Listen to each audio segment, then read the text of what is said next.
வணக்கம். இதுக்கு பேரு உட்கட்டாசனம். இந்த உட்கட்டாசனம் வந்து நம்ப முட்டிக்கும், இடுப்புக்கும், இந்த கை ஜாயிண்ட்டுக்கும், அந்த இந்த மூட்டுகளுக்கு தான் இந்த உட்கட்டாசனம். இத வந்து ஒரு முறை செஞ்சா போதும். 2 நிமிடத்துலேருந்து 3 நிமிடம் எவ்வளோ நேரம் நிக்க முடியுதோ, அவ்வளோ நேரம் நிக்கலாம். ஆரம்பத்துல சேர்ல உட்கார்ற மாரி தான் இது. அம் ஆரம்பத்துல வந்து கொஞ்ச நேரம் செஞ்சு பழகுங்க. எப்போ நிறுத்தணும்னா அந்த ஆசனத்த, எப்போ முட்டியும் இல்லது இடுப்பு ஏதாவது ஒரு இடத்துல வலிக்கிற மாதிரி தெரிஞ்சதுன்னா இந்த ஆசனத்தை நிறுத்திக்கலாம். சரிங்களா? அதுவரையும் இது இருக்கலாம். இது பேர் வந்து உட்கட்டாசனம்.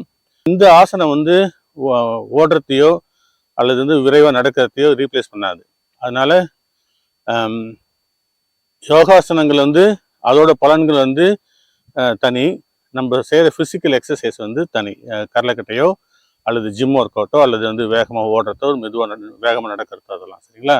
அதனால ஒரு யோகா வந்து எக்ஸசைஸ் ரீப்ளேஸ் பண்ணாது, எக்ஸசைஸ் வந்து யோகா ரீப்ளேஸ் பண்ணாது. நமக்கு எல்லாமே வேணும். 6 விதமான உடற்பயிற்சிகள் நமக்கு உடம்புக்கு வேணும்.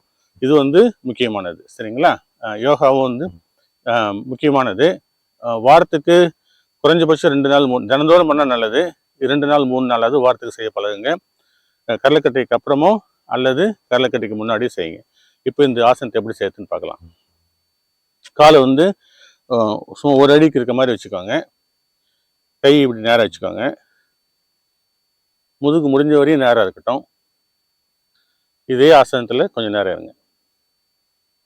எப்போ வந்து தொடையெல்லாம் டைட்டாக இருக்கும் தெரியும்.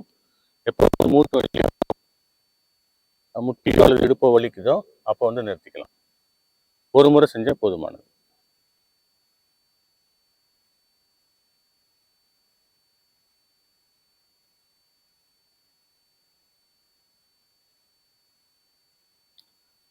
சரிங்களா?